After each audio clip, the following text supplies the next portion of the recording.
esa primera parte de la descarga del Envigado, la parte de entender un poquito cómo las cargas van a los elementos. ¿Sí? Espero que sí, porque bueno, esa parte no siempre se pone mucho énfasis en los cursos de diseño en general, el tema de cómo las cargas van hacia los elementos. ¿Ya? Por eso que yo me detuve harto con algunos ejercicios un poquito para poder que se entienda un poquito mejor esa parte, que también tiene que ver con la aplicación de las normas. Bien, vamos a comenzar. Bueno, aquí parece que alguien ya comenzó con la grabación. Vamos a comenzar. Eh, bien, entonces bueno, me interesaba un poquito retroalimentarme de lo que ustedes están viendo en la teoría y de las clases anteriores. No sé si la han visto en clases anteriores, aparte de lo que hemos visto aquí en clase, si se han entendido los conceptos generales, un poquito tener esa retroalimentación para ver si voy bien en el sentido de poner énfasis en otras cosas también, más que nada para eso.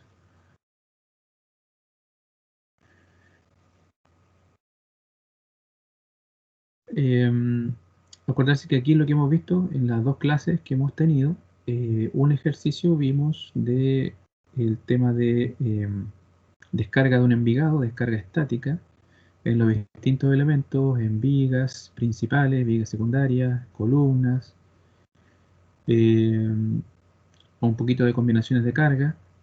Y en el segundo ejemplo que estábamos viendo de un galpón de estructura metálica, eh, donde habíamos visto un poquitito el tema de la carga estática y habíamos empezado a ver la carga de viento. Entonces voy a terminar ahora con ese tema de la carga de viento para después seguir con otros temas, ¿ya? Por eso les preguntaba en qué van en el ramo de teoría, ¿cierto? Entonces han visto la base del método del RFD, me imagino que eso es lo que han visto. Ok. Cualquier duda que tengan, me preguntan, me consultan, ya la idea es que esto quede claro. Y bueno, algo que no lo había dicho, que también es importante, es que hay un libro que a mí me gusta bastante de diseño en acero, que es el libro de McCormack. Lo voy a dejar aquí en el chat, voy a dejar ahí la referencia de ese libro. Y es bastante bueno, bastante didáctico la forma de ir presentando la materia, así que les voy a recomendar este libro. ¿Ya? Les digo al tiro cómo se llama. Profesor, ¿Sí? sí lo tenemos, creo que es el que un compañero subió al chat hace un tiempo. Un Sí, compañero lo subió y lo descargamos. ya, perfecto. Ese yo me baso bastante, lo encuentro bien didáctico, bien bueno. O sea, las explicaciones son sencillas, uno puede ir aprendiendo. O sea, es bien interesante el libro también.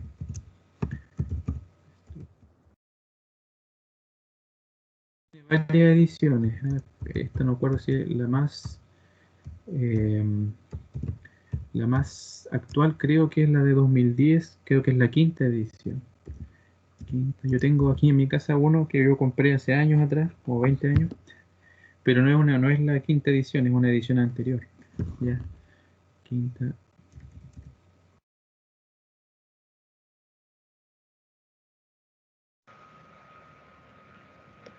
¿Ya? Entonces ahí yo me estoy basando un poquito en la materia y otras cosas, lo estoy basando en ese libro. Entonces, bueno, que ustedes también lo revisen porque ahí hay más ejemplos. Aquí en clase no alcanzamos a cubrir muchos ejemplos, sino, digamos, los básicos, pero en el libro hay más información, ¿ya? Que ustedes pueden ir compartiendo. Por supuesto que no pretendo pasar todo el libro porque es mucha materia, sino ciertas cosas a enfatizar y algunas cosas que quizás no alcancemos a ejercitar mucho. Yo les voy a pedir que ahí que del libro ustedes vean ciertas páginas y ciertos ejercicios, ¿vale? Porque como les digo, hay ejercicios resueltos y ejercicios propuestos y por lo menos a mí me parece un libro bien didáctico, donde se aprende bastante.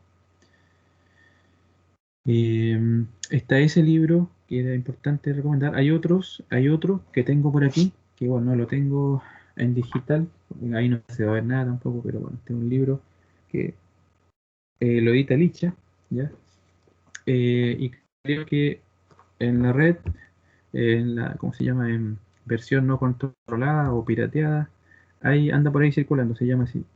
Y yo lo encuentro bastante bueno, libro de diseño de estructuras de acero, diseño de estructuras. Una edición para estudiantes de ingeniería.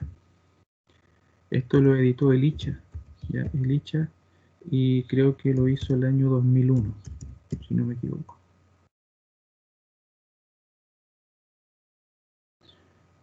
Ya, este libro viene con la teoría y con ejemplos, bastantes ejemplos de diseño en acero del método LRFD, ¿ya? Y es bien antiguo, del año 2001, por eso que creo que en la red anda circulando alguna versión, digamos, del mercado negro, ¿ya? Y el otro que se encuentra bastante, que no es difícil de encontrar, es el manual Picha del año 2000. A veces aparece por año 2000 o por año 2001. Manuel Ich. Ya, ese también les recomiendo. Es un buen libro. Ya, ¿de qué es el Manual Ich? El Manual Ich es mucho más completo. Digamos que es como un libro grandote, gordo, ya que tiene hartas páginas y que tiene, por ejemplo, de ahí vamos a sacar la mayor parte de la nomenclatura de los perfiles. La forma de llamar los perfiles de acero, los perfiles disponibles y una serie de otros temas están en este manual. ¿Ya? Y este también está disponible en internet, ¿ya? Está disponible en internet, ¿vale? Entonces yo les recomiendo para este curso, por lo menos para la parte mía de taller, no sé si el profesor estará de acuerdo también en esto, pero estos 3 libros, ¿ya? El profesor de la teoría. Creo que también conversé con él del McCormack y él también lo usa, si tengo entendido. Eh, el manual ICHA está en la nomenclatura de perfiles que usamos en Chile, ¿ya? Distintos tipos de perfiles, y están ahí individualizados, perfiles nacionales y perfiles de acero extranjeros, ¿ya? Entonces por eso que le pongo énfasis a estos libros y son fáciles de conseguir por internet, ¿ya? Yo sé porque los he descargado, ayer estuve buscándolos también a ver si los podía encontrar de nuevo y están disponibles, ¿ya? Así que para que tomen nota de eso, ¿vale? Eh, ¿Qué otra cosa más? Recordar, bueno, eso por ahora. Y entonces vamos a retomar el ejercicio que estábamos viendo en la clase anterior. Voy a poner aquí el material. También les puso material de la clase de hoy. También está disponible ahí. Y se lo dejé en récord, ¿ya? Para que ustedes lo puedan tener, visualizar. No sé si se ve, aquí estoy mostrando un PDF con el ejercicio que estábamos viendo de la clase anterior, del galpón.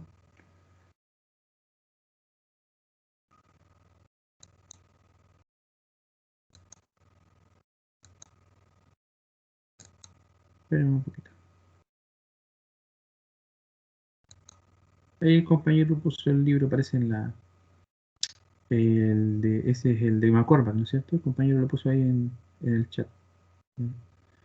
Estos otros dos, como les digo, están en internet y no son difíciles de encontrar, ¿ya? En el mercado negro, como le llaman. Ustedes saben. A uno le gusta comprar los libros oficiales, pero a veces no hay muchas opciones, así que bueno, a veces el mal menor es conseguírselos de esa manera. ¿Ya? Pero están en internet y son perfectamente conseguibles estos 3 libros, ¿ya?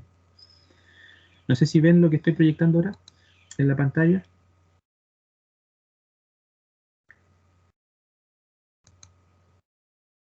Sí, profe, sí se ve. Sí, sí se ve. Ya. Vamos a comenzar entonces, vamos a repasar un poquito de lo que vimos la clase pasada. No vamos a ver todo porque el ejercicio ya lo vimos. Pero si ustedes recuerdan, aquí hay unas figuras, era un galpón en estructura metálica, con esta forma, ¿ya? Y la idea de este ejercicio es habituarlos a una estructura que es común en la realidad, ¿ya? En la práctica profesional se usan eso.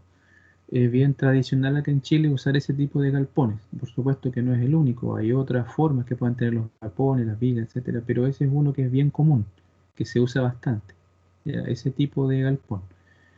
Y puede tener, aquí yo lo dibujé simplemente aquí con 1, 2, 3, 4 4 espacios, ¿no es cierto? 5 marcos, un marco, acordarse que un marco transversal es este, ¿ya? Pero hay galpones mucho más largos, con mucho más marcos, ¿cierto? Y generalmente los marcos están espaciados en forma regular, están espaciados. Entonces habíamos visto un poquitito la carga estática, cómo la carga estática se puede colocar, ¿no es cierto?, en las vigas, principalmente en estas vigas transversales que forman los marcos, ¿ya? Y habíamos visto también las costaneras, eso habíamos visto en la clase pasada, vigas, costaneras y marcos, ¿ya?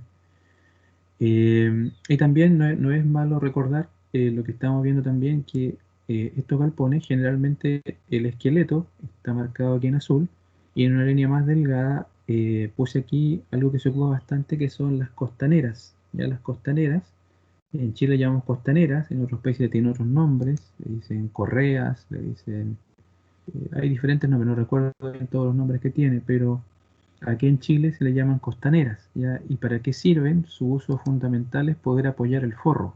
Esto que está dibujado aquí son el típico forro ondulado que se coloca en galpones, que puede ser generalmente forro metálico o forro de algún material plástico, así que tiene esta forma.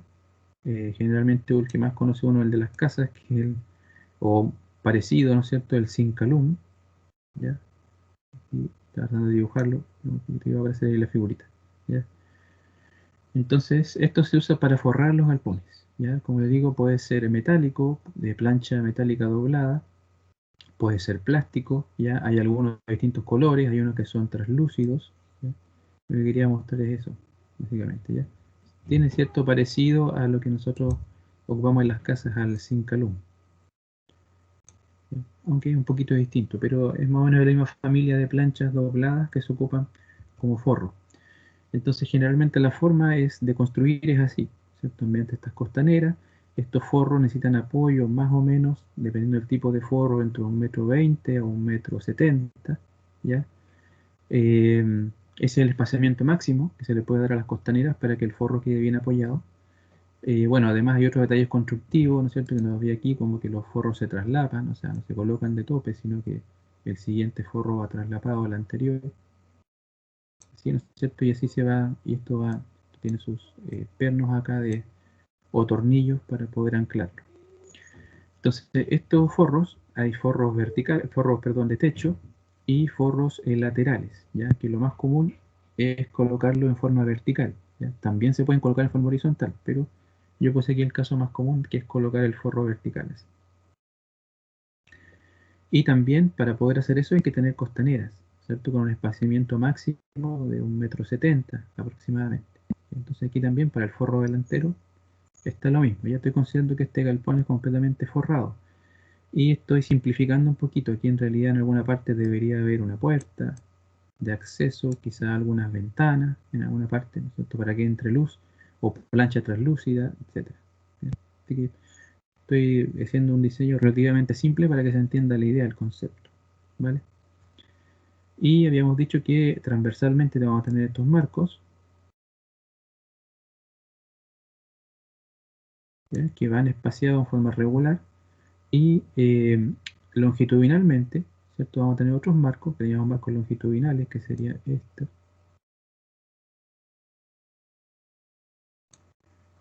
que tienen, en este caso hay diagonales, ¿cierto? Diagonales verticales que se colocan aquí. Y a estas diagonales se llaman arriostramientos, arriostramientos verticales y arriostramientos de techo, ¿ya? Porque estos van en la pared vertical y los otros en el techo. La función de esto es reducir las deformaciones, ¿ya? Un elemento arriostrado se comporta como un muro, es altamente rígido, reduce bastante las deformaciones. Entonces, en una dirección, en la dirección, digamos, del eje X, los marcos transversales, tenemos marcos, ¿cierto?, con la forma, ¿sí?, a dos aguas, ¿ya? Y estamos suponiendo que en la base hay apoyo rotulado. Y longitudinalmente tenemos los otros marcos, ¿cierto?, que van así arrastrados. Entonces este galpón, como digo, lo habíamos analizado para carga estática, habíamos visto el tema de las costaneras y de los marcos en sí, así que eso no me voy a detener porque eso ya lo vi, ¿ya? Y voy a sí detenerme un poquito más en la parte de viento, en la parte de carga de viento, que era lo que nos había quedado por ver de este ejercicio. De hecho, voy a ver si pongo en doble vista esto para que podamos tener a la vista el 3D, que igual ayuda a verlo para poder entender un poquito mejor el ejercicio.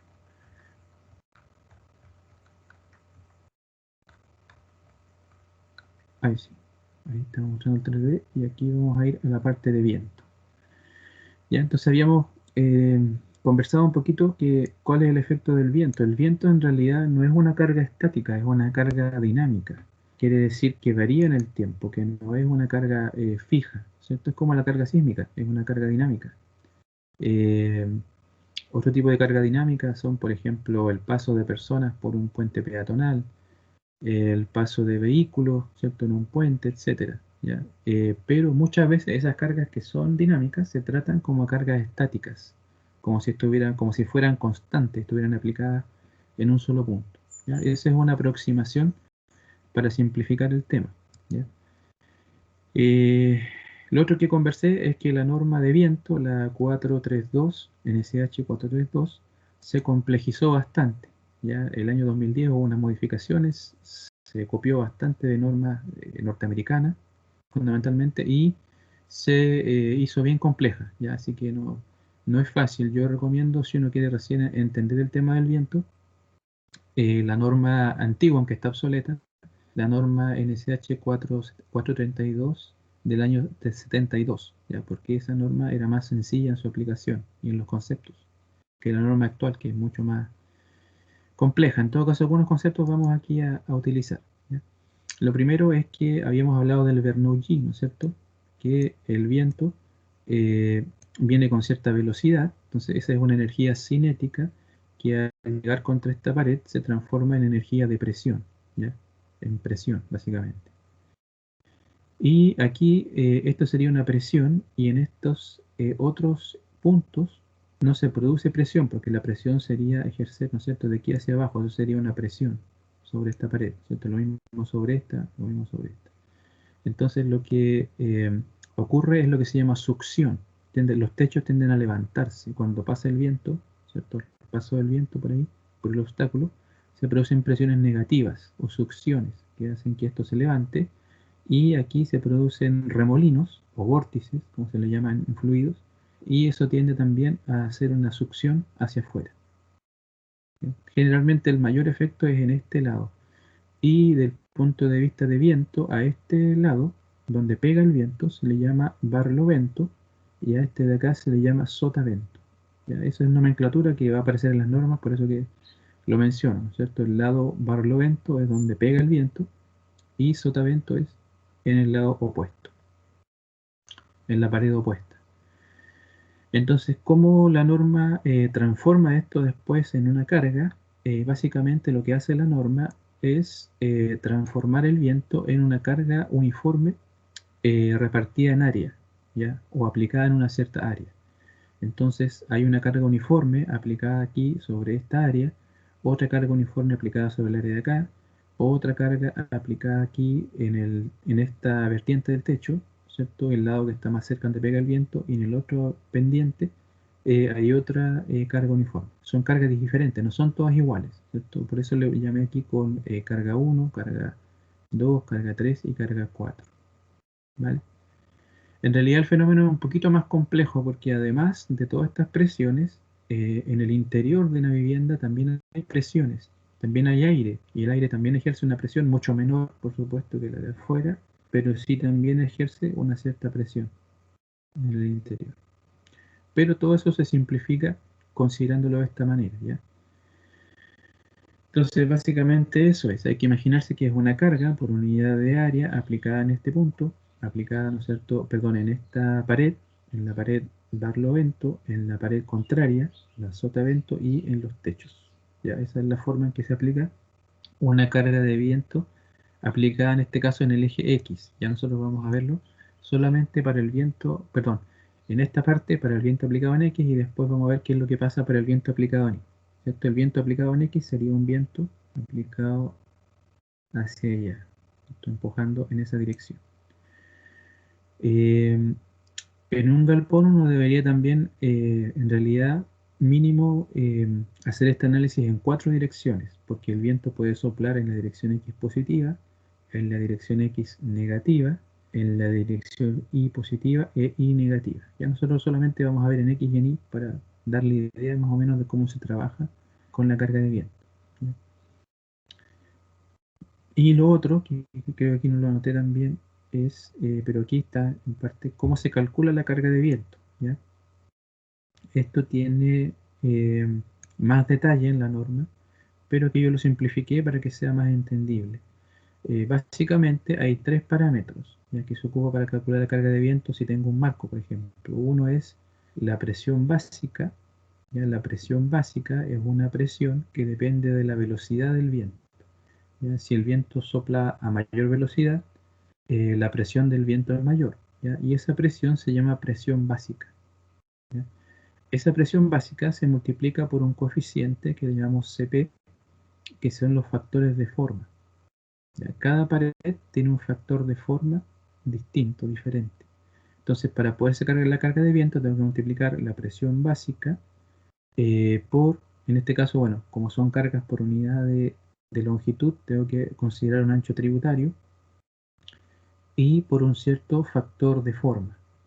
¿Ya? ¿Qué es lo que es el factor de forma? El factor de forma se basa en experimentos de túnel de viento, donde, ¿cierto?, se supone o se hace una relación entre la presión aplicada aquí, la presión aplicada en cada borde, ¿no es cierto?, y se calculan en base a eso ciertos coeficientes. ¿Ya? Esa información la dan las normas, no tenemos que nosotros suponerla. ¿Ya? Y estaba aquí, si no me equivoco, voy a volver un poquito más atrás, en el enunciado estaba aquí comentada al principio.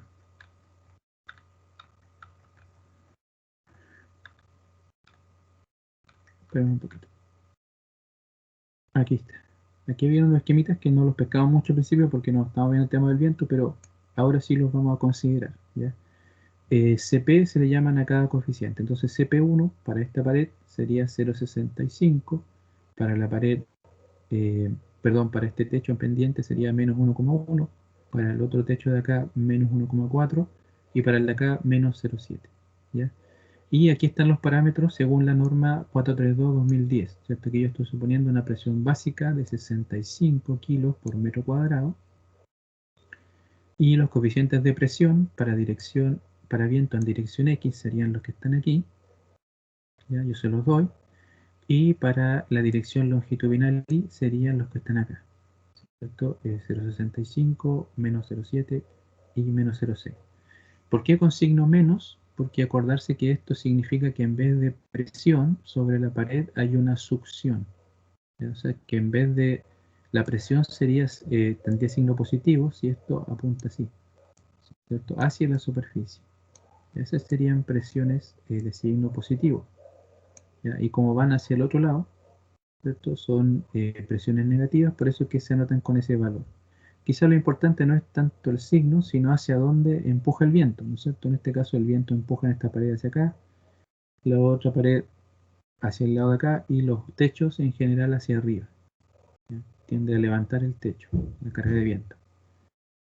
Entonces estos serían los coeficientes o factores de forma para la dirección X, que es la dirección de los marcos transversales, y para la dirección Y, cuando el viento aplica en la dirección Y, serían los que están acá.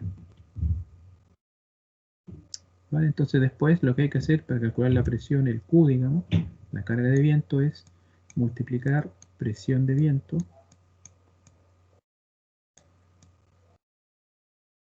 por el factor de forma, el C sub P, y por el ancho tributario correspondiente. ¿Ya? ¿Por qué es eso? Porque generalmente nosotros a los marcos, a esta línea no le aplicamos carga por unidad de área, sino carga por unidad de longitud. Entonces hay que considerar cuál es el ancho tributario a cada marco. ¿Vale? No sé si queda más o menos claro la idea de la carga Profe, de viento. ¿Sí? Diga. esa carga que se produce en el techo de succión, succión dijo se llama, ¿cierto? Succión, ¿sí? Se produce con ángulo de 90 grados en la pendiente del techo. Sí, generalmente se considera que es una carga inclinada, ¿cierto? Y que va, si este es el techo, ¿no es cierto?, forma aquí 90 grados con esta línea, con la línea de la pendiente, ¿sí? Sí, No, ok, profe. Ya, eso, gracias. eso, sí, gracias por el alcance. Sí, y acá también, ¿eh? Aquí también, esta, ¿no es cierto? Es como la pared es vertical, esta es horizontal, o sea, también es perpendicular. Y esta de acá también, ¿cierto? La pared es vertical y la fuerza, o el coeficiente, ¿no es cierto?, que va a dar la dirección de la fuerza también forma 90 grados ahí, porque es horizontal. Y eso aplica a todo, gracias por el alcance. Aquí también aplica, ¿no es cierto? Aquí como es un marco recto, esto va directamente hacia arriba. ¿Ya? Por ahí sí, ¿cómo estamos? ¿Se entiende en general o no? El concepto de la carga de viento. Sí, profe. ¿Sí? Bueno, esto es más complejo. Yo no quiero, no quise, lo simplifiqué porque, como les mencionaba, la norma de viento es mucho más compleja. De hecho, para llegar a obtener todos estos numeritos que están aquí, la norma los obliga a mirar una serie de tablas, a ver ángulos, dimensiones, etcétera. Hay varios casos posibles, entonces yo simplifiqué para que fuera entendible el tema, ¿ya? Para que fuera más entendible. Lo simplifiqué de esta manera. Igual para la presión de viento. La presión de viento básica es una fórmula que depende de la velocidad, ¿ya? Y la norma 432 tiene velocidades distintas para distintas regiones del país, ¿ya? En base a estadísticas. Y lo que hizo la norma aproximadamente es que para la zona norte las velocidades del viento que considera son menores y para la zona sur son mayores, ¿ya? Y varían más o menos entre, no sé, 60 kilómetros por hora hasta 200 kilómetros por hora, ¿ya? Las velocidades de viento que se consideran para los diseños, ¿ya? Tiene más o menos ese rango de variación entre 60 y 200 kilómetros por hora. Entonces es muy diferente proyectar una estructura en distintas regiones, ¿ya? Porque las velocidades del viento son distintas para cada caso. Entonces, para obviar todo eso, yo simplemente me quedé con el coeficiente final, que es la presión básica, ¿ya? La presión básica de viento, ¿vale? Entonces, esto lo vamos a aplicar ahora en los cálculos, ¿ya? Voy a, por ahora, voy a irme de esa figura, voy a dejar puesta aquí.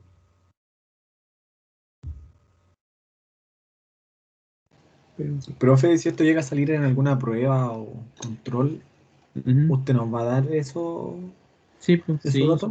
Sí. sí, yo se los doy porque se perdería en la norma. De hecho, uno se pierde también. Yo también me pierdo en la norma. O sea, al principio me perdía más, ahora ya me sé ubicar y todo, pero es una norma muy compleja la del 2010. Por lo menos yo la encuentro que la complejizaron mucho. Entonces, no tiene sentido que yo les complique la vida con eso si, ¿cómo se llama? La idea en este caso es tener el concepto. Después que uno tiene claro el concepto, ya se puede hilar más fino, en el fondo eso.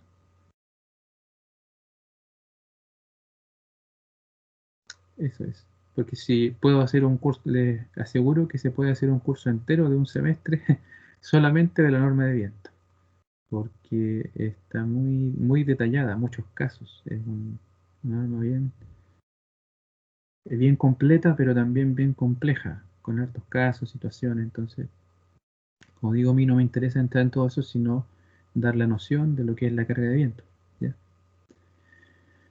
Entonces, bueno, vamos a partir con el viento en la dirección X. La dirección X es la dirección del marco, ¿ya? Entonces aquí están calculadas estas cuatro cargas que las llamé W1, W2, W3 y W4, ¿ya? ¿Y cómo las calculo? Simplemente presión básica por el ancho tributario por CP, que es el coeficiente de presión, ¿ya? Y aquí yo los puse. Para la 1, que sería el primer muro, sería 0,65. Para el techo, 1,1. El techo, este techo. Para el segundo techo, el techo de la derecha, 1,4.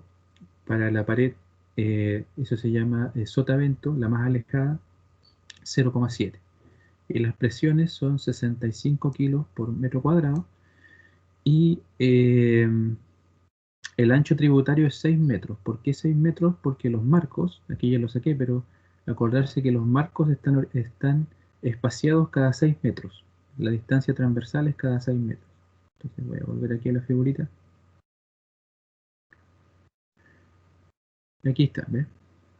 La distancia entre marcos es 6 metros. Entonces el ancho tributario de un marco son 6 metros. Lo mismo que me servía para carga estática, también me sirve como concepto para carga de viento. O sea, ¿qué es lo que pasa con la carga lateral de viento? Ya que la carga lateral de viento viene así, ¿no es cierto? De esta manera, y carga todo esto, y pasa lo mismo, la mitad de la carga puedo considerar que se viene acá, y la otra mitad que se viene acá, y toda esa carga que está en amarillo iría sobre, o sea, en realidad no en amarillo, sino que debería dibujar yo una superficie como esta aquí, en línea punteada, ¿cierto? Esto está visto en planta, está visto en visión aérea, desde arriba. Entonces eso sería en un plano vertical, ¿cierto? Ahí en esa línea, hacia abajo, estaría el área a la que me estoy refiriendo. Entonces, como ancho tributario son 6 metros. 6 metros. Por eso que está considerado aquí 6 metros. ¿Ya? Y hace unos cálculos, le va a dar lo que esté aquí. ¿Ya? 254, 429, 546 y 273 kilos por metro, que creo que yo los pasé después a toneladas, ¿cierto? Para pasarlo a toneladas lo divido por 1000 y ahí obtenemos los valores en toneladas. En toneladas. Entonces, eso es, ya para el cálculo en la dirección transversal es más o menos sencillo. Después vamos a ver el cálculo en dirección longitudinal es un poquitito más complejo, pero lo vamos a ir viendo con calma. ¿Ya? Y lo que me pedía esta parte era solamente que yo calculara las cargas. ¿Ya? Todavía no hay ningún análisis de qué, por ejemplo, esfuerzos internos van esas cargas, porque para eso habría que hacer el modelo. Esta estructura, por ejemplo, no es isoestática, sino hiperestática. Así que lo más probable es que este tipo de estructura no la hagamos a mano, sino que la pongamos en algún programa. Me refiero a lo que se hace en la práctica profesional, en algún programa de análisis y ahí lo analicemos en base a esto. ¿Ya? Porque, como digo, esta estructura, aunque es una vez hiperestática, ¿cierto? Porque si alguno de estos apoyos fuera un rodillo deslizante, ya sería isostática, pero como son los dos apoyos rotulados, la estructura tiene 4 reacciones en la base y es hiperestática, así que ya con eso hay que hacer un análisis especial que se hace generalmente con software, con programas. Eso es la dirección longitudinal. Y ahora vamos a entrar a la dirección transversal. Y ahí me voy a ir con un poquito de cuidado porque hay que explicar bien esta parte. ¿Vale? Eh, ¿Se entendió la dirección transversal? ¿Sí? Esta es la más sencilla de entender, ¿eh? No es tan difícil. ¿Ya? Espero que ya quedó clara. Esta quizás es un poco más compleja de entender, ¿ya? ¿Por qué? Porque aquí dibujé yo un marco transversal, ¿ya? Y vamos a ver todos los efectos de viento que se producen en ese marco transversal, ¿ya? Aquí me equivoqué un poquito, ¿ah? Le puse viento en dirección Y cuando en realidad lo que estoy cargando no es en dirección Y, sino en dirección menos Y. ¿Ya? Pero es lo mismo, ¿ya? Y después me di cuenta cuando había hecho el dibujo que lo hice el dibujo con la carga orientada en la dirección menos Y, no en la dirección Y. Ya, entonces vamos a ver el 3D quizás para que nos dé una mejor idea de a qué nos estamos refiriendo. Ahí está. Entonces, ¿qué es lo que estoy analizando ahora? Ya, ahora ya me olvidé del análisis en la dirección X, ahora lo voy a analizar en la dirección Y. Ya, eso es lo que yo les decía, que las cargas, en vez de colocarla en la dirección Y positiva, la puse en la Y negativa, pero la idea es la misma. ¿Ya? Voy a ver si puedo aquí borrar esto. Entonces ya no va la carga de viento así, sino que vamos a ver el efecto que viene hacia acá.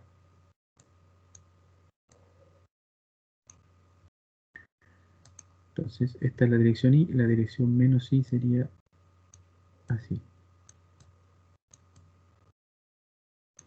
Ya, este es el efecto que vamos a analizar ahora, con el viento soplando de esa manera. ¿Ya? Entonces, ¿qué efectos se producen? Hay un efecto sobre la primera... Aquí está reproducido el marco. Ustedes ven acá la columna, ¿cierto? Aquí están los elementos diagonalizados del centro. Estas vigas o puntales, ya que están aquí, voy a considerar que todo esto está rotulado. Aquí no dibujé todas las rótulas, creo que hay más rótulas. ¿Ya? Todas estas conexiones son rotuladas. ¿Por qué se hace eso? Porque en la práctica es más fácil materializar, no digo que no se pueda, pero es más fácil materializar en acero una conexión rotulada que una conexión continua, ¿ya? O empotrada. Entonces, por eso que generalmente se prefiere usar conexiones rotuladas a menos que se necesite una conexión empotrada. En este caso no se necesita.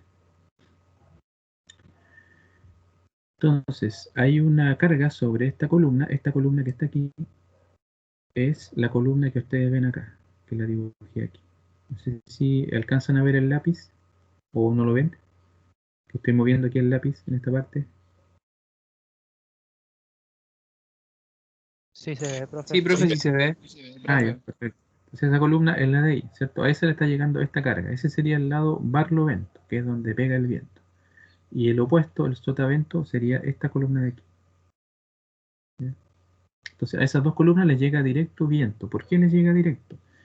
Porque acordarse, bueno, aquí no lo quise dibujar porque si no se complica mucho, pero atrás hay una superficie que es igual a la que estoy mostrando aquí adelante.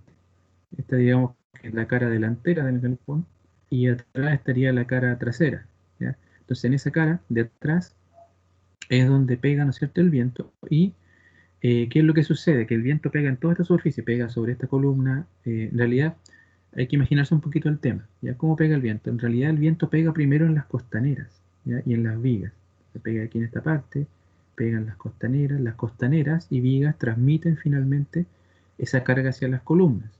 Y en realidad no es una carga como la que yo dibujé aquí, ¿ya? Sino que es una carga que debería ser puntual en las llegadas de las costaneras. Donde las costaneras llegan, debería considerar cargas puntuales, pero es común, como les digo, en la práctica profesional no hacerlo así, sino simplificar esto y considerar que en realidad es una carga repartida. Esto es una aproximación. Lo más exacto sería decir en cada puntito donde llega una costanera hay una carga lateral. No sé si lo ven eso.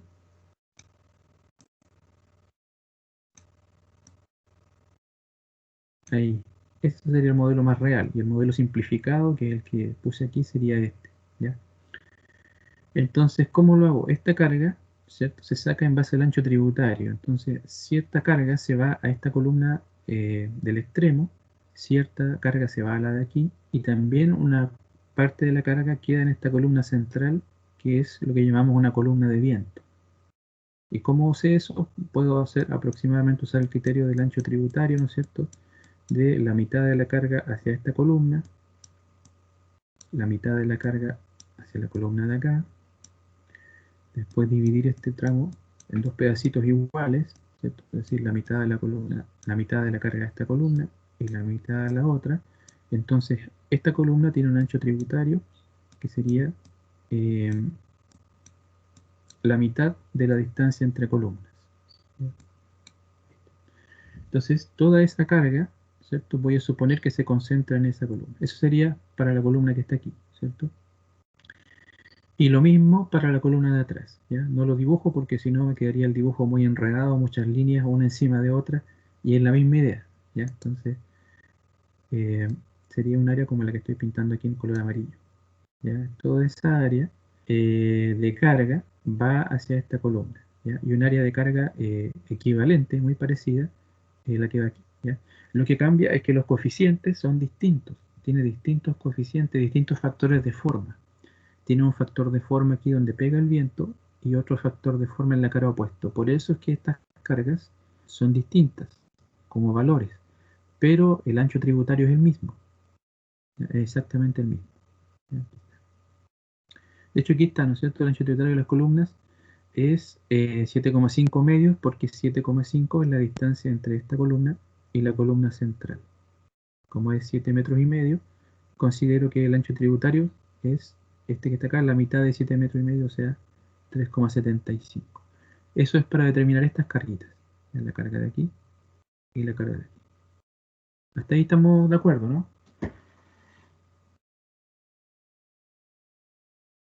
Sí, profe. Sí, aquí estamos de acuerdo ya. Ok. Entonces ahora la pregunta es de dónde salen todas estas cargas.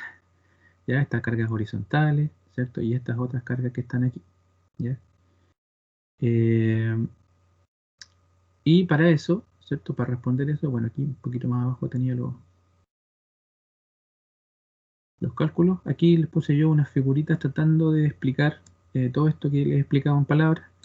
Explicar un poquito cómo llega el viento para que ustedes se lo puedan imaginar, ¿ya? Para que se puedan imaginar.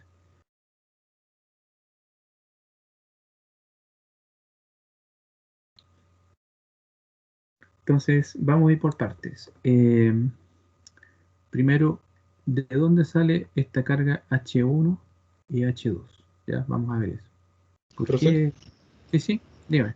es que me quedó una duda en el caso de la X, de la carga Ya, de viento en X. ¿puede haberlo Que dicho antes? No, sí, es me hace que volver ahora lo estaba revisando Ya. y en el primer y último marco, que ahí el ancho tributario cambia. Sí, pues es distinto, pero se considera en este caso el marco crítico, el marco más Ah, ya, desfavorable. ya, El- perfecto.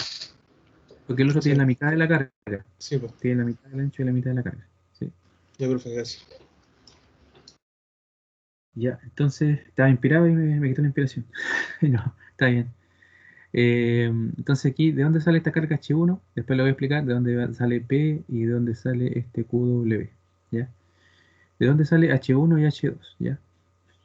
Vamos a pensar un poquito lo siguiente. ¿Cómo se carga esto, esta estructura? ¿Ya? Hay una parte de la carga, ¿cierto? De esta carga lateral que viene a las columnas de viento. A la columna de viento que está aquí adelante y la que no dibujé acá por claridad que está acá atrás, que es la misma. ¿Ya? Entonces, esa parte de carga, ¿qué es lo que sucede? ¿O qué es lo que hace la columna de viento con esa carga? Eh,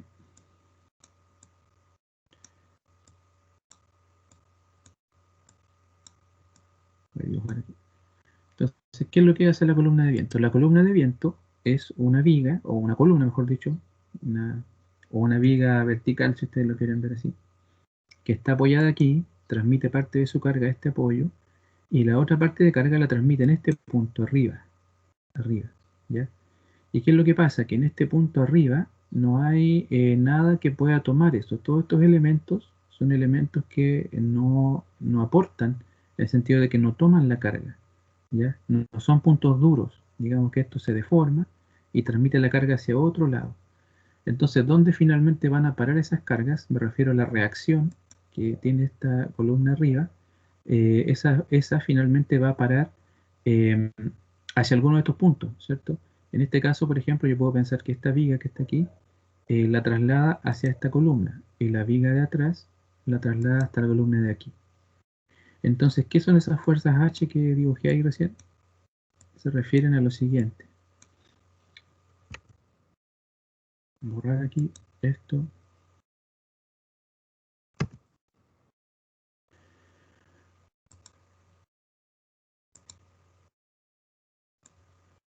Aquí. Este es un área que lo estoy pintando así, le estoy haciendo un rectángulo, en realidad no es un rectángulo, ¿eh? Si ustedes se dan cuenta ahí, pues tiene una pequeña pendiente, es como una figura que tiene ahí un quiebre, ¿ya? Pero yo no tengo para dibujarla poligonal, por eso que se lo dibujo de esa manera, ¿ya?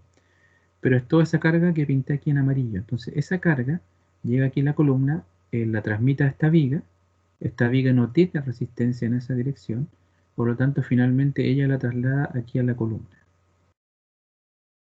¿Ya? Y ese efecto estoy suponiendo que sucede en este forro delantero y en el forro que está atrás, ¿ya? Por eso que de ahí viene esa carga H1 y H2, ¿ya? Que son estas, H1 y H2. Entonces el área tributaria para esas cargas es la que está aquí, ¿ya? Que en realidad como el techo tiene poca pendiente, uno lo podría aproximar más o menos a la altura máxima por el ancho, o lo puede hacer más detallado y sacar, ¿cierto? Con esos trapecios así, ¿ya? Si quiere hacerlo así con más detalle. Entonces, esa es la carga H1 y H2 que finalmente se transmite hasta estos puntos, en este punto de aquí y en el extremo de acá. ¿Ya? Eso no es tan fácil de discernir, ¿eh? Hay que, ¿cómo se dice? Meditarlo un poquito para poder entenderlo. ¿Vale? No sé si queda más o menos claro eso, de por qué esta carga llega finalmente a este punto, aquí.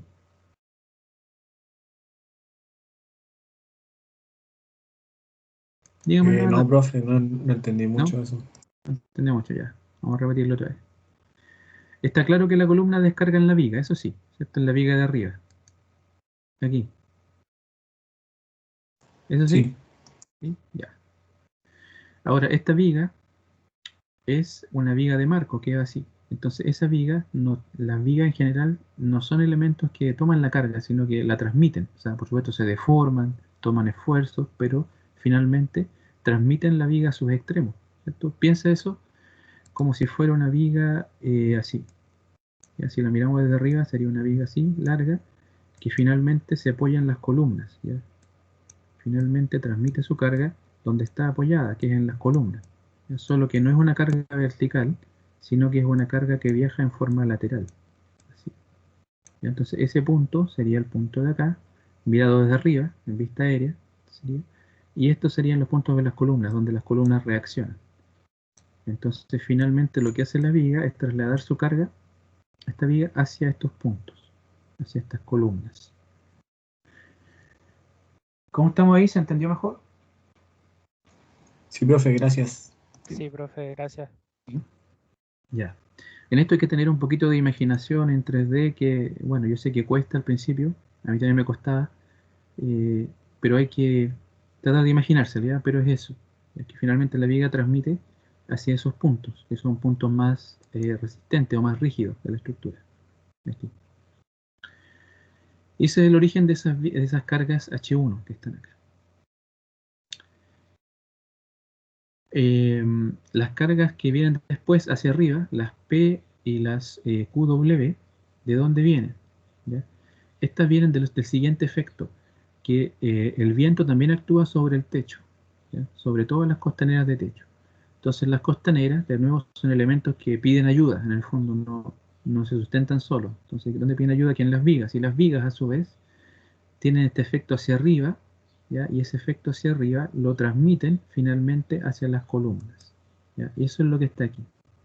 El efecto de techo fundamentalmente es este, de la carga P, ¿ya? Que son una serie de cargas hacia arriba transmitidas desde las costaneras, ¿cierto? El viento tiende a levantar el pone hacia arriba, ¿ya? Así. ¿Ya? Por supuesto, esas cargas tienen cierta inclinación. Yo no estoy dejando inclinación, estoy mostrando para que se entienda mejor el efecto hacia arriba, que es el efecto principal. También hay un efecto lateral, pero no es tan grande.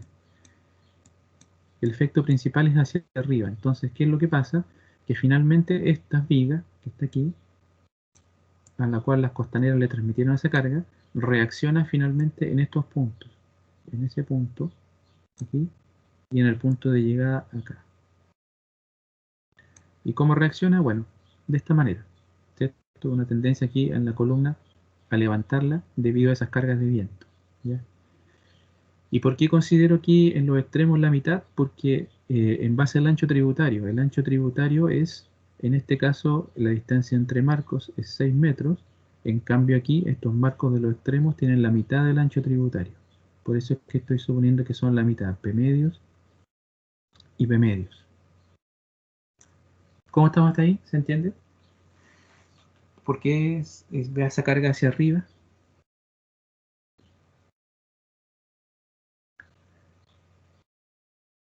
O no mucho. Digamos nomás, porque como digo, estos efectos no son muy fáciles de imaginar, ¿ya? Si los dibujo, digamos, en un plano, en realidad yo debería hacer lo siguiente: si esto está inclinado, la carga tiene cierta inclinación también, ¿ya? Y va así, ¿ya? Y debería haber un efecto hacia arriba y hacia el lado, ¿ya? Pero estoy considerando que aproximadamente eso, en vez de ir así, va de esta manera, así, hacia arriba, ¿ya? Un efecto hacia arriba aquí.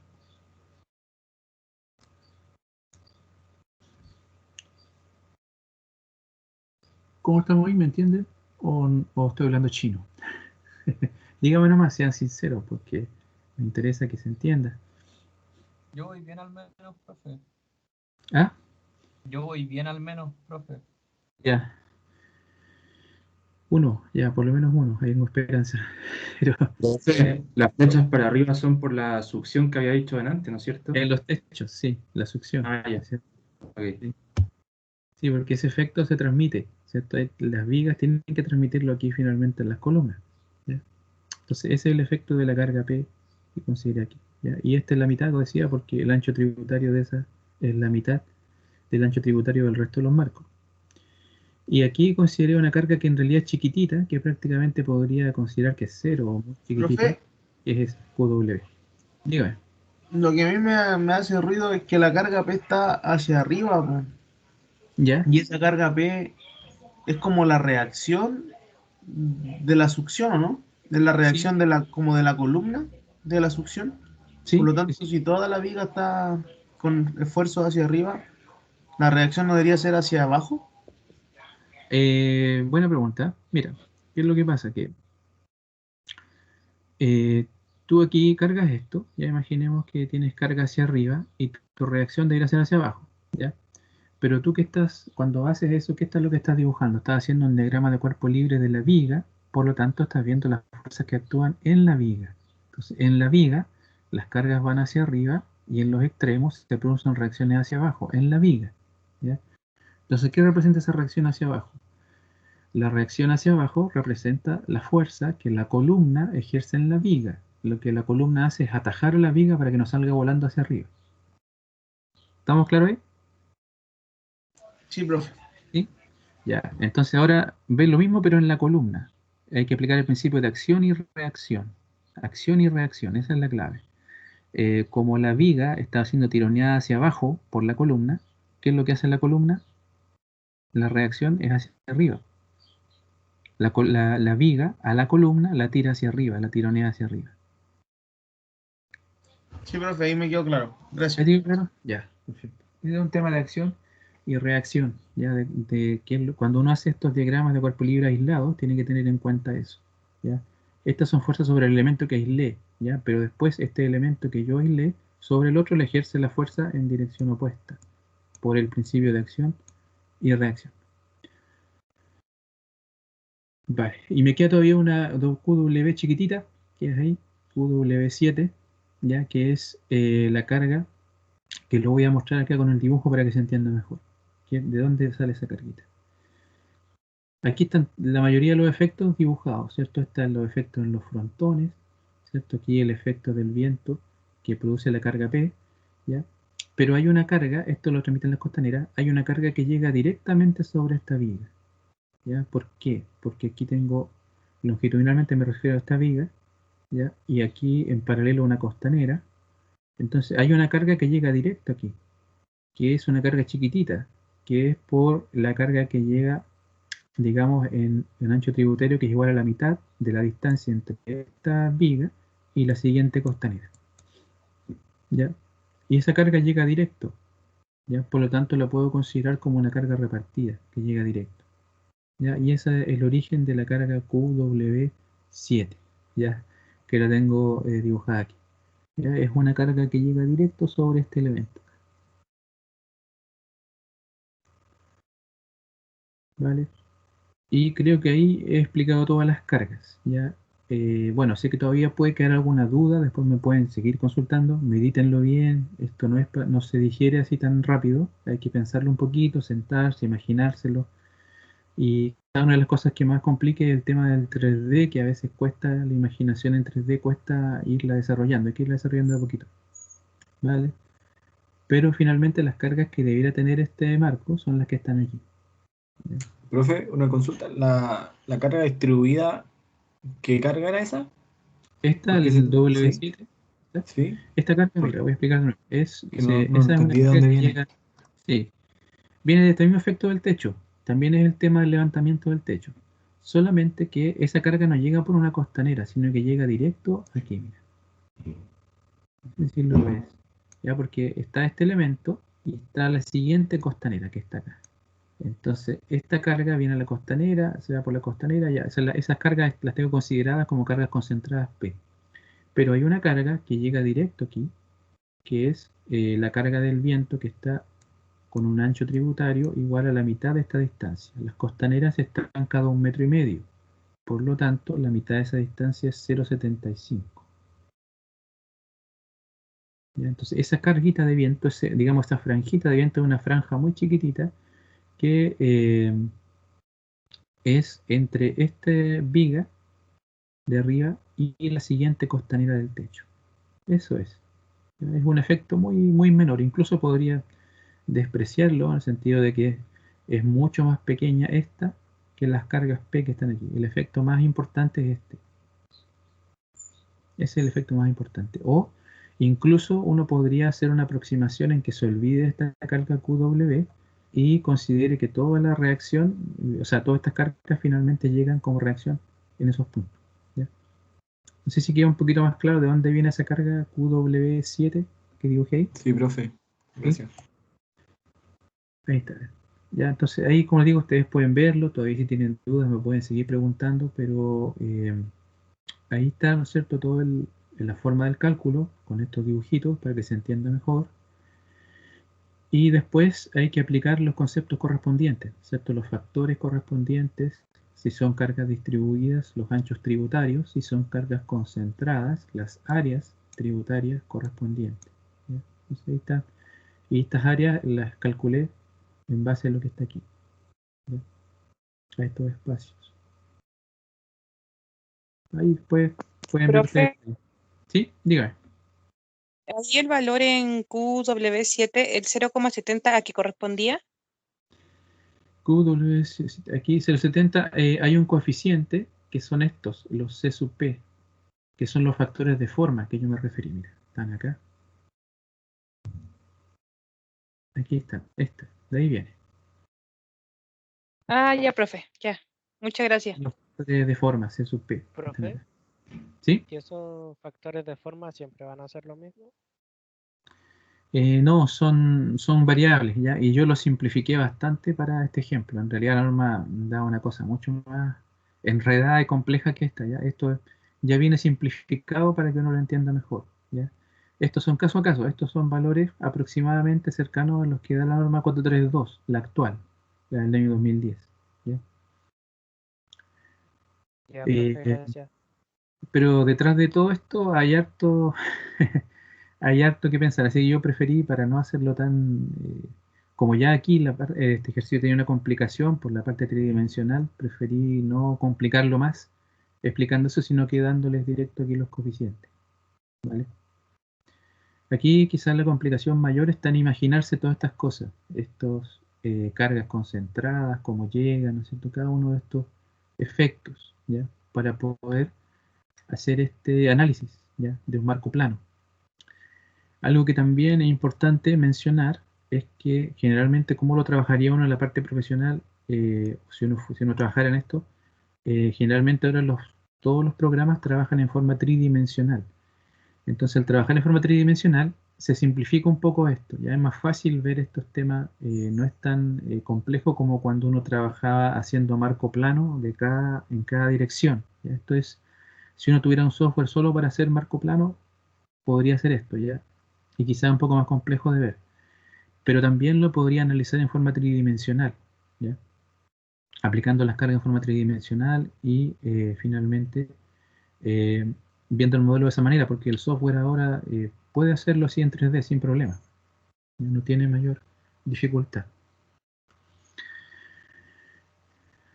Pero esto igual es un buen ejercicio porque le va a uno ayudando un poquito a ver esta carga que está aquí, hacia dónde viaja, cómo viaja, todo eso, porque eso también es parte de entender mejor cómo funciona la estructura, ¿ya? Así que bueno, espero que ese punto de vista les haya servido, ¿ya? O sea útil. Vamos a hacer ahora un pequeño alto, ahí se me pasé de la hora, así que vamos a hacer un alto más breve hasta las 12:35. Ahí vamos a retomar, ¿vale? Para que sí tengamos un pequeño descanso y retomamos. Y me voy a tomar un poco más de tiempo, sé que termino a las 12:50, lo normal, pero me voy a dar un poquito más, 12:55 aproximadamente, ¿ya? Así que vamos a dar un pequeño descanso, si alguien quiere tomar agüita, hacer algo, y volvemos a las 12:35.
Ya, muy bien, vamos a partir. Se hace cortito el break, pero es así para poder cumplir con la hora, porque si no, se hace complejo. Espero que por lo menos hayan podido pararse un poquito, hacer alguna cosa.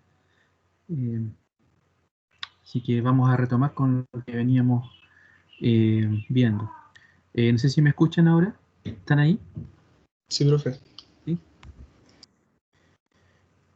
Bien, como les decía, ahí ustedes tienen que estudiar un poquito mejor hasta que se convenzan de por qué esta carga, por qué la otra. Y si tienen dudas me pueden preguntar por el correo o por el chat del Teams para aclarar alguna duda que pueda haber, ¿ya?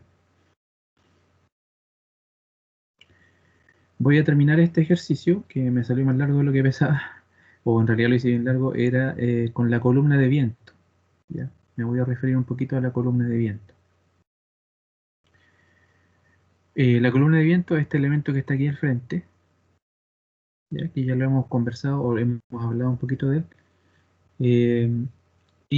¿Cómo se trata la columna de viento? La columna de viento actúa para viento en la dirección Y.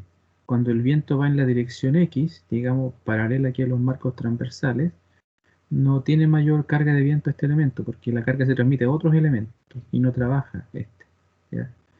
Este elemento trabaja cuando la carga de viento le llega transversal o perpendicular hacia él, ¿ya? Mejor dicho, perpendicular a esta superficie, a la superficie del frontón aquí. Cuando la carga de viento llega perpendicular a esta superficie del frontón, ahí trabaja la columna de viento, ¿ya? Cuando el viento se aplica en la dirección Y, no en la dirección X.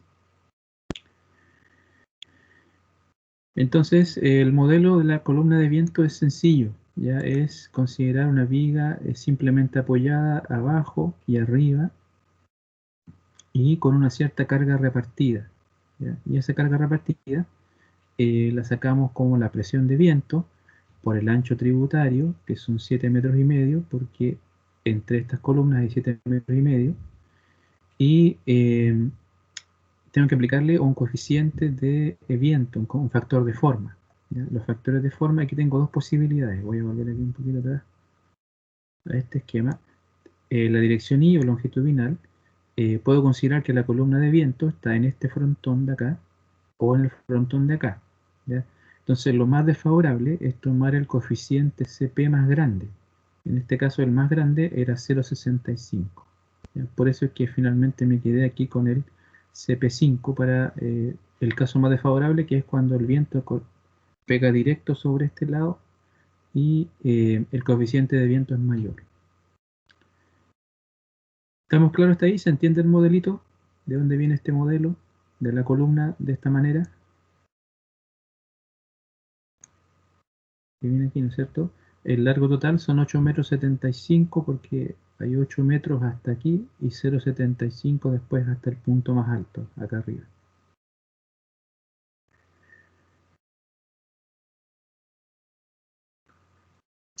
¿Se entiende lo de la columna de viento, no? ¿Estamos de acuerdo? ¿Sí? ¿Alguna consulta que tengan sobre la columna de viento?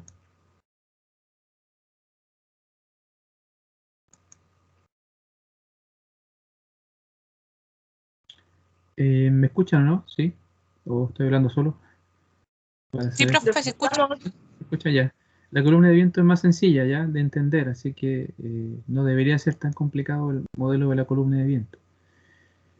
Aquí yo comenté en los apuntes algo que ocurre en la práctica, que se da en la práctica, que a la columna de viento se le hace lo siguiente: se ocupan aquí unos pernos para conectar unas planchitas y a los pernos se le hace una perforación oval, así, ¿ya? ¿Por qué se hace eso? Esto es una práctica común en la parte, en realidad, que ocurre, ¿no es cierto?, en los proyectos de galpones metálicos, porque la idea de esta columna de viento, como su nombre lo indica, es que sea una columna para el viento, no una columna para tomar carga estática, ya carga, digamos, carga vertical, porque si está colocada ahí y si está conectada fija en ese punto, ¿qué es lo que pasa? Que esta viga toma una carga de techo, una carga vertical, y le transmitiría a la columna también una carga vertical, ¿ya? Y la viga que viene del otro lado también transmitiría en carga vertical sobre la columna. Entonces, para simplificar el diseño, Y para también no hacer un elemento demasiado grande, lo que se hace es esto que está aquí. Ya que es como un artificio, una forma de conectar, de tal manera que esto pueda bajar y no cargue a la columna. ¿Ya? ¿Por qué? Porque debido a la carga vertical de peso, ¿cierto? La carga de techo, la viga va a bajar y va a bajar un poquito, pero todavía no va a cargar a la columna de viento. ¿Ya? Si se configura de esta manera, con perforaciones ovaladas en esa dirección. Esto se une con pernos, aquí hay unos pernos, y la perforación en una de las planchas es ovalada vertical. Permite un movimiento, un juego. No sé si lo ven. Permite que se pueda mover sin que este elemento afecte o cargue aquí sobre la columna de viento. Eso lo comento que es un detalle práctico que se ocupa en la práctica profesional, que sirve para que la columna sea solamente, como su nombre lo dice, una columna para el viento y no que tome carga vertical. Bueno, después aquí viene ya la parte de los cálculos en sí. Aquí está la presión de viento, el P sub B, el tributario 7,5 metros y C sub P 0,65.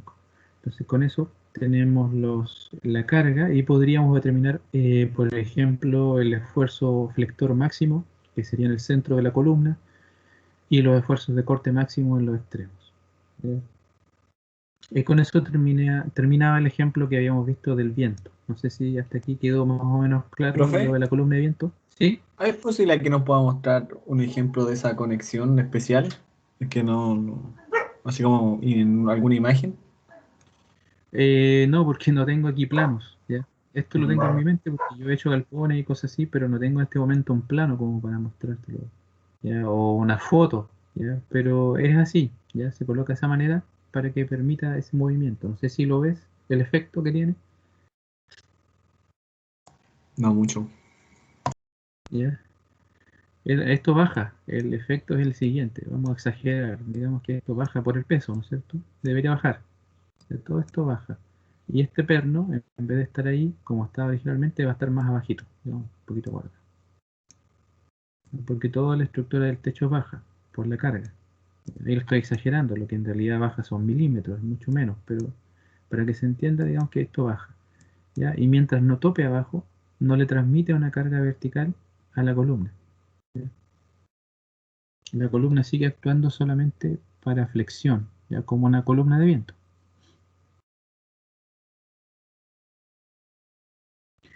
Ahí si lo dibujo un poquito más largo, le vamos a dibujar aquí un poquito más grande la perforación, pero ese es un detalle constructivo, pero es bueno que ayuda un poquito a entender cómo esto funciona. Ya, el perno originalmente estaba aquí en el centro de la perforación, ¿ya? Y debido a que el galpón baja, o la parte baja un poquito, unos milímetros, o hacia fracciones de milímetros, debido al peso, ¿ya? Digamos que la parte de arriba se acomoda y no le transmite carga hacia esta columna, no le transmite carga vertical, ¿ya? Porque es lo que pasa, si esto topara, ¿ya? Si esto llega aquí, digamos que al final del recorrido, esta es una perforación ovalada, una perforación que no es circular, sino que tiene forma ovalada, como dice su nombre. Si esto topara aquí en el fondo, ¿qué es lo que estaría pasando? Que la carga vertical de esas vigas estarían reaccionando contra la columna, ¿ya? Harían que la columna trabaje verticalmente. No sé si me explico ahí mejor, un poquito mejor. Sí, profe. ¿Sí? Entonces esto se Gracias. ocupa en la práctica para que la columna, como digo, su objetivo sea trabajar a viento, ¿ya? Y no a otro, no de otra manera. Vale, entonces, bueno, después si tienen más dudas de esto, porque pueden surgir más dudas después en el camino, me pueden hacer la consulta, ya va a quedar el material ahí. Lo hice, traté de hacer lo más didáctico posible para que se entienda bien, pero como sé que quizá estos conceptos son nuevos algunos, va a costar un poco que se entienda, ¿ya? Que se entienda. Bueno, me quedan 15 minutos o 10 minutos, un poquito, y los voy a aprovechar porque no tengo mucho tiempo, ya es poco el tiempo que tengo, entonces voy a aprovechar esos minutitos para introducir lo que voy a tener que ya ver en la próxima clase en más detalles, pero igual lo voy a dejar introducido y sí, la próxima clase con esto voy a andar más rápido, ya, porque ya el material está, entonces ustedes lo pueden estudiar no es algo difícil de entender. Voy a andar un poquito más rápido ya con esta parte, ¿ya? Ahora me detuve mucho en el otro ejercicio, ¿ya? Así que la próxima vez lo voy a hacer un poquito más rápido porque el material ya está y es bastante explicativo, ¿ya? Voy a detenerme solo en las partes que son más esenciales, digamos, para poder avanzar, ¿ya? Entonces, voy a dejar introducido el problema de la siguiente clase, que es un problema de diseño en tracción, ¿ya? ¿A qué nos referimos? Lo primero que vamos a entrar es al diseño de elementos traccionados, elementos que puedan estar. Acordarse que los esfuerzos, ¿no es cierto? El esfuerzo axial, una posibilidad es que el elemento esté traccionado, así que sería un elemento que esté siendo estirado. Así, ¿bien? Entonces los primeros diseños que vamos a ver son de elementos traccionados, así, de esta manera, ¿vale? Entonces, ¿de qué se trata este ejercicio? Es un ejercicio bien interesante, ya, o traté de hacerlo bien interesante, mejor dicho, que es lo siguiente. En el metro, no sé si se han fijado en algunas estaciones del metro, de la línea, la línea 4 parece, hay algo que no es exactamente igual a esto, pero sí es parecido, que son pasarelas que cuelgan del techo del túnel del metro. No sé si se han fijado, ¿cierto? El techo del metro en ese caso tiene una forma así, ¿ya? Y hay tirantes, aunque parece que eso no van así inclinados, sino que van más verticales, ¿ya? No tanto como está aquí. Pero la idea es la misma, ya que es una pasarela, un elemento donde pasan las personas, caminan, que vienen, no me acuerdo bien qué estación era, pero específicamente me refiero, pero las personas entran, bajan las escaleras y por estas pasarelas acceden después a la parte donde están las boleterías y después más abajo a los andenes. No sé si se han fijado que en el metro hay algo parecido a esto, ¿no? Sí, profe, sí se ve. Entonces, ¿qué es lo que hice acá? Es una pasarela, que es un puente peatonal para que las personas caminen por aquí, ¿ya?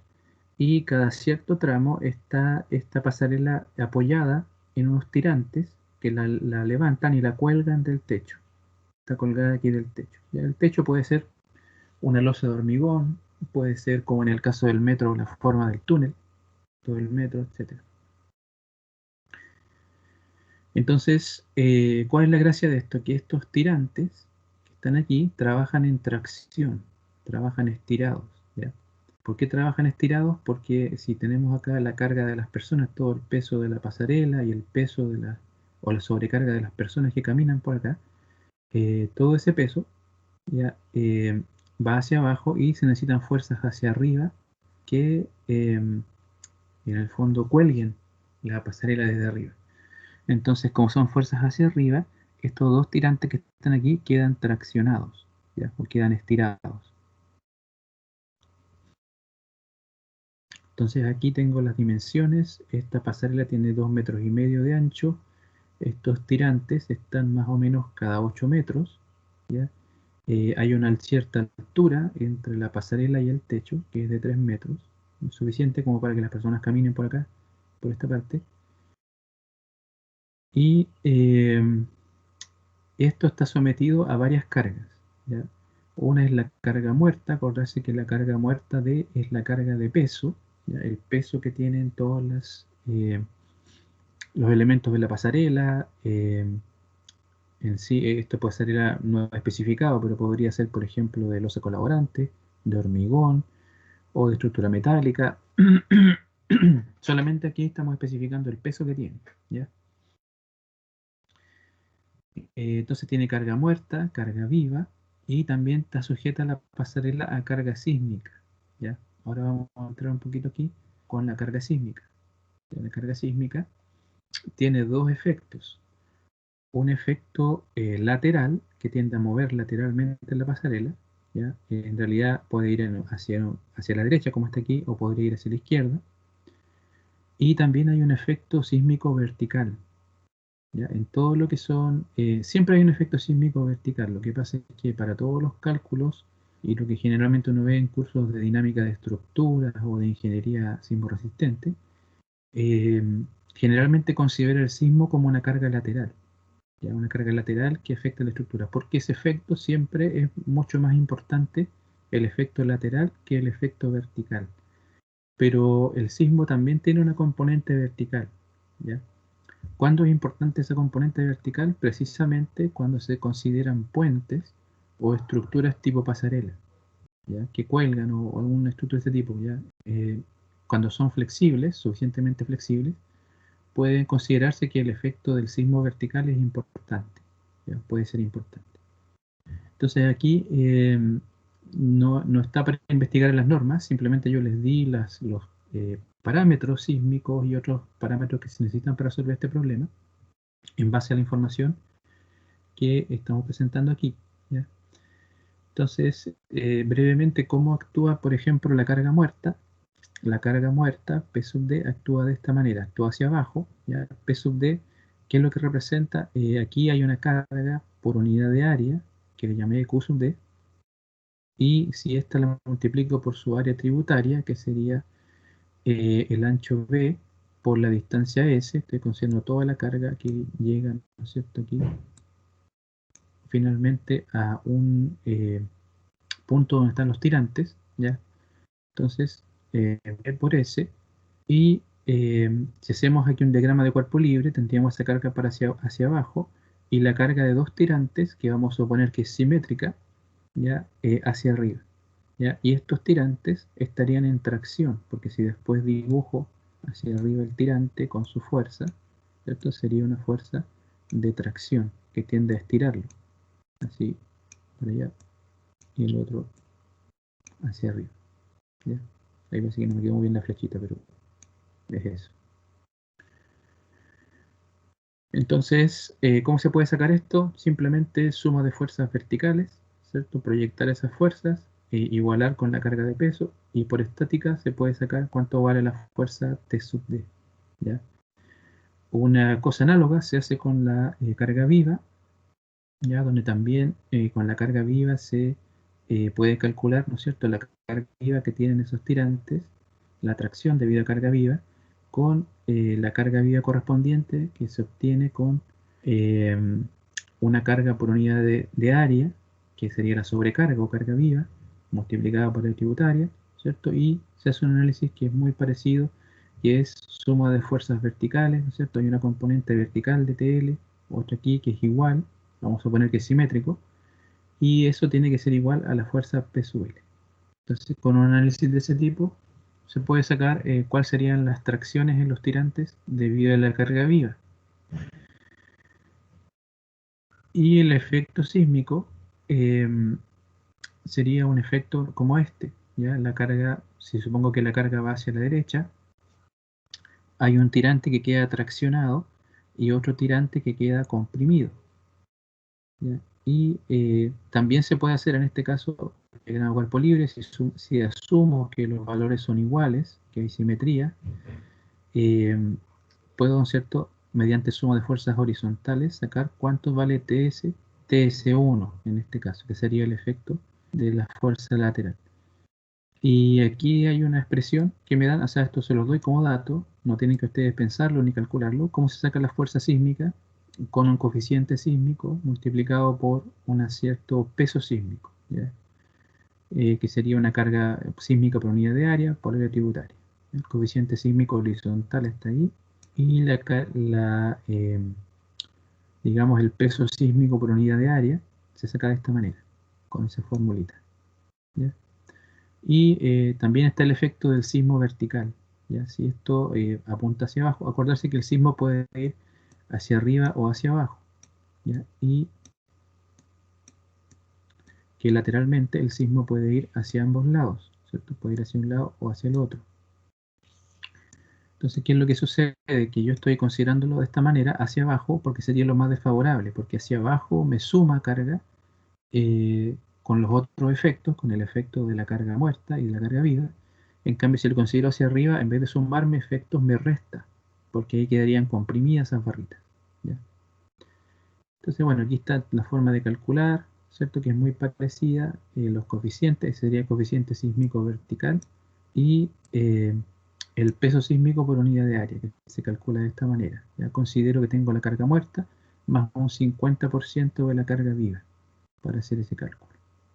Entonces en la próxima clase nos vamos a abocar a esto y esto va a servir para calcular, ¿no es cierto?, las fuerzas debido a todos esos efectos y diseñar el tirante. Aquí hay dos tirantes, ¿ya? El tirante que está aquí del lado derecho, perdón, del lado izquierdo y del lado derecho. El del lado derecho va a ser el crítico, que va a tener más fuerza de tracción al combinar todos los efectos, y vamos a diseñar el tirante para esa carga, ¿ya? Aplicando el tema del diseño en tracción de elementos de acero. Aquí está la sección que tiene el tirante, son dos ángulos de 80 por 80 por 4, ángulos plegados. Ahí está el área, el radio de giro, vamos a recordar en la próxima clase que era el radio de giro, ¿ya? Y en los extremos, esto tiene una planchita de conexión y se le colocan aquí 3 pernos para poder conectar el ángulo, este doble ángulo, con la plancha conectora. ¿Ya? ¿Cómo se hacen en la práctica estos doble ángulos? Se pueden hacer así, se pueden soldar, a veces cuando es poca la distancia aquí, se le aplica soldadura, ya una soldadura aquí en esta parte, ya una soldadura para conectar, o se les coloca a veces una plancha también aquí entre medio como un sándwich cada cierta cantidad de distancia, ya como una plancha separadora, ya que cada cierto tramo va uniendo los perfiles. Así se fabrican en la práctica, ¿ya? Entonces eso es lo que vamos a ver ya en la siguiente clase, porque ya se me acabó el tiempo, ¿vale? Entonces eso lo vamos a ver en la siguiente clase y vamos a aplicarlo al diseño de elementos traccionados o elementos en tracción. ¿Ya? Espero que la próxima clase ya el profesor de teoría va a poder ver un poquito la parte de tracción. Quizás estuvo bueno que me atrasara un poquito porque como no han visto tracción todavía, pero ya el profesor debería entrar en esa parte del diseño en tracción y este ejercicio va a servir para poder entender el diseño en tracción por el método LRFD, que es el que vamos a ver en el curso. Bueno, lo dejo hasta aquí por parte mía. No sé si alguien quiere, antes que ya cerremos, hacer alguna consulta o preguntar algo, aunque sea administrativo, no sé, aquí de la materia.